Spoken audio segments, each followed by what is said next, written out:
మండల అధ్యక్షులు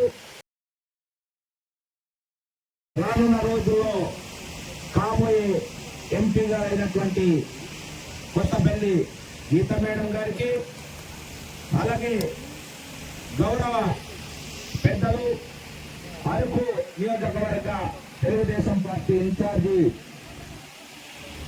మన తొనుధర గారికి, ఇతర పెద్దలందరికీ కూడా పేరు పేరున నా యొక్క ప్రత్యేకమైనటువంటి అక్కలకు, అమ్మలకు, చెల్లెలకు, 3 పార్టీల నాయకులకు, పాత్రికేయ మిత్రులకు, సీనియర్ నాయకులకు అందరికీ పేరు పేరున మన ఎన్డీఏ కూటమి తరఫున మీకందరికీ కూడా పాదాభివందనాలు.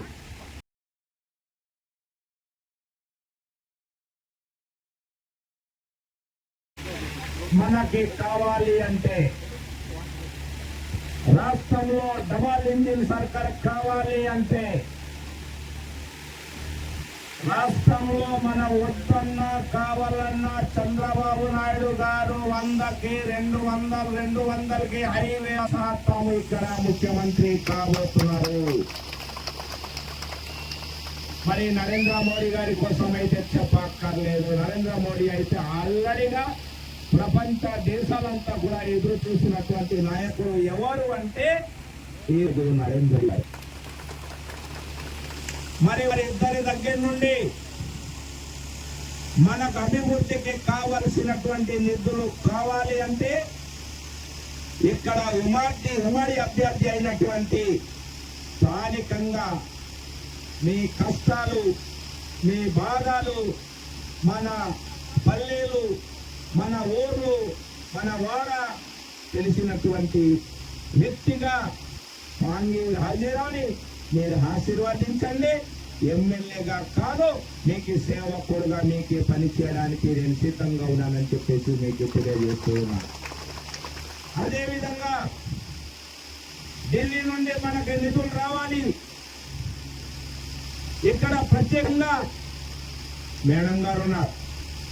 మేడం గారికి దేశంలో ఉన్నటువంటి ప్రధానమంత్రి గారి దగ్గర నుండి కాబోయే ముఖ్యమంత్రి చంద్రబాబు నాయుడు గారితో సన్నిహిత సంబంధాలుండి ముఖాముఖిగా మాట్లాడి మన కష్టాలు చెప్పేటటువంటి గౌరవ మన రానున్న రోజుల్లో ఎంపీగా కాబోతున్నటువంటి కొత్తపల్లి గీత గారు రేపు ఎంపీగా అవుతే మన ప్రాంతం యొక్క అభివృద్ధి గతంలో ఏనాడు లేని విధంగా, గతంలో జరిగినటువంటి దానికంటే భిన్నంగా ఇక్కడ డెవలప్మెంట్ అవడానికి మీరు కమలం గుర్తుకి, ఎన్డీఏ కూటమికి మీరు ఓటేసి అసెంబ్లీకి, పార్లమెంట్కి మీరు పంపించవలసినటువంటి అవసరం ఉన్నదని చెప్పేసి మీకందరికీ విజ్ఞప్తి చేస్తున్నారు. అయితే ఈ సందర్భంలో మీరంతా కూడా మన మిత్రులకి చెప్పండి, మీరంతా గ్రామాల్లో చెప్పండి, నరేంద్ర మోడీ గారు ఇచ్చినటువంటి జల్ జీవన్ మిషన్ నీరు ఎక్కడ అమలు జరగట్లేదు. తాగే వాళ్ళకి, తాగుడికి మందు దొరుకుతుంది కానీ గ్రామంలో మంచి నీళ్లు దొరకట్లేదు. ఈ రాక్షస జగన్మోహన్ రెడ్డి వల్ల గ్రామంలో నీరు లేక బురద నీళ్లు తాగుతున్నారు, గడ్డ నీరు తాగుతున్నారు, పొలం నీళ్లు తాగుతున్నారు. అది మనం గుర్తు పెట్టుకోవాలి. నరేంద్ర గ్రామంలో ఎక్కడ కనబడలేదు. వైఎస్ఆర్ గురువాలని చెప్పేసి ఎంత ఇల్లు పట్టాలు ఇచ్చారు. ఎవరు ఇల్లు ఇచ్చారమ్మా? ఇచ్చారా? ఒక్క ఇల్లు లేదు. అంటే మీరు మాట్లాడలేదంటే ఇచ్చి ఉన్నారని అర్థం. ఇచ్చారా? జగన్మోహన్ రెడ్డి ఏమైనా ఇచ్చారా? అరే తిని వచ్చారా లేదా? బాధపడకండి. ఇచ్చారా లేదా చెప్పండి. ఇచ్చారా అంటే నేను బాధపడతానంటే లేదని ఒక మాటకు చెప్తున్నారా? లేదు.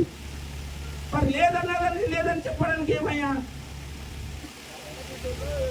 మరి మా దగ్గర మీరు మాట్లాడకపోతే రేపు ఎవరైనా వచ్చి ఒక కలెక్టర్ ఇస్తే ఇలా మీరు ఇచ్చేస్తారని వెళ్ళిపోతారు. మీకు తీసుకోండి.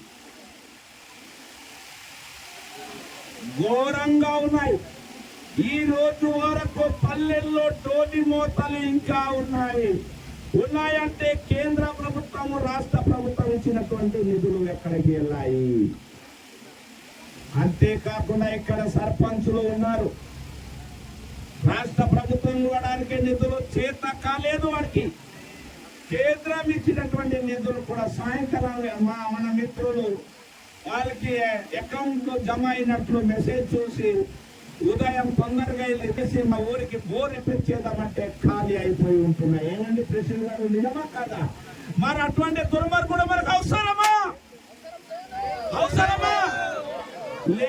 లేదన్నప్పుడు మనం ఏం చేయాలి? రేపు 13వ తారీఖు జరిగేటటువంటి ఎన్నికలలో ఆయనకి ఓటుతో కమలం గుర్తు మీద మీరు ఓటేసి గెలిపించవలసినటువంటి అవసరమో ఉన్నదని చెప్పేసి మీకు అందరికి కూడా మనవి చేస్తూ ఉన్నాను. అదేవిధంగా అమ్మ ఒడి అన్నారు. అమ్మ ఒడి అని 3 పిల్లలు 4 పిల్లలు ఉన్న వారికి ఒక్కరికి ఇచ్చారు. అది కూడా ఒక్కరికి కూడా పూర్తిగా కొంతమందికి ఇవ్వలేదు. మీ సేవలో లింక్ ఇవ్వలేదు, లేకపోతే ఆధార్ కార్డు లింక్ ఇవ్వలేదు, నీ ఫోటోకు సరిగా కనబడలేదని చాలా మందికి ఇవ్వలేదు. నిజమా కాదని చెప్పండి. కొంతమందికి భూములు ఎక్కువ ఉన్నాయి, 2 ఎకరాలు ఉన్నాయి, సినిమా వేసి 20 ఎకరాలు ఉన్నాయని చెప్పేసి పెన్షన్ ఆపేసాడు, బియ్యం కార్డు ఆపేసాడు, పిల్లలకి అమ్మఒడి ఆపేసాడు.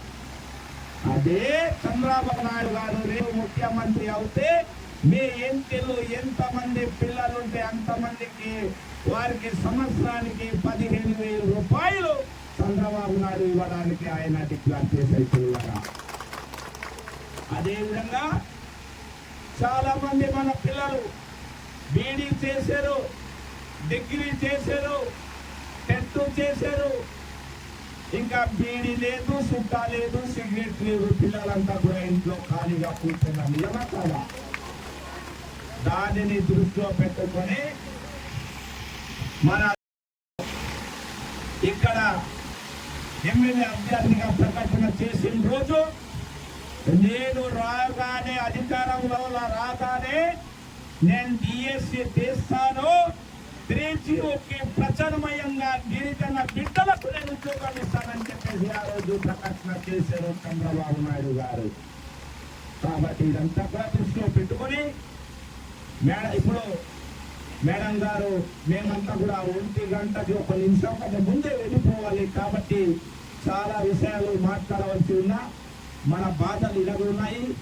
ఈ బాధల నుండి మన నివృత్తి కావాలంటే మనమందరం కూడా ఈ చక్కటి అవకాశం ఈ 10 రోజుల్లో మనమందరూ కూడా మీ చుట్టూ బంధువులకు, స్నేహితులకు, పార్టీ కార్యకర్తలకి, అభిమానులకి మన వైఎస్ఆర్ పార్టీ జై జగన్ జై అనేటటువంటి సర్పంచులకు కూడా చెప్పండి. తాత్కాలికమైన ప్రవేశనం కావాలా? ఇంకా 2 సంవత్సరాలు నీకు అవకాశం ఉన్నాయి. జూన్ జూలై నుండి నీ అకౌంట్ లో డబ్బులు పడితే నీ పంచాయతీ అభివృద్ధి కావాలని చెప్పేసి సర్పంచులకి కూడా మీరు వైఎస్ఆర్ పార్టీ జిందాబాద్ అనేటటువంటి వ్యక్తులకి అడగవలసినటువంటి అవసరం ఉన్నాయని చెప్పేసి నేను తెలియజేస్తూ, మరి ఇక్కడ ఉన్నటువంటి మిత్రులు కొంతమంది మేడం గారు పార్టీ అభ్యర్థుల మేరకు సినిమా హీరోయిన్ ఒక స్టార్, నేను ఇప్పుడు సినిమా చూడలేదు కానీ పేరు వింటుంటాను, ఖుష్బూ మేడం గారు ఇప్పుడు అరకులో హెలికాప్టర్ మీద రాబోతున్నారు.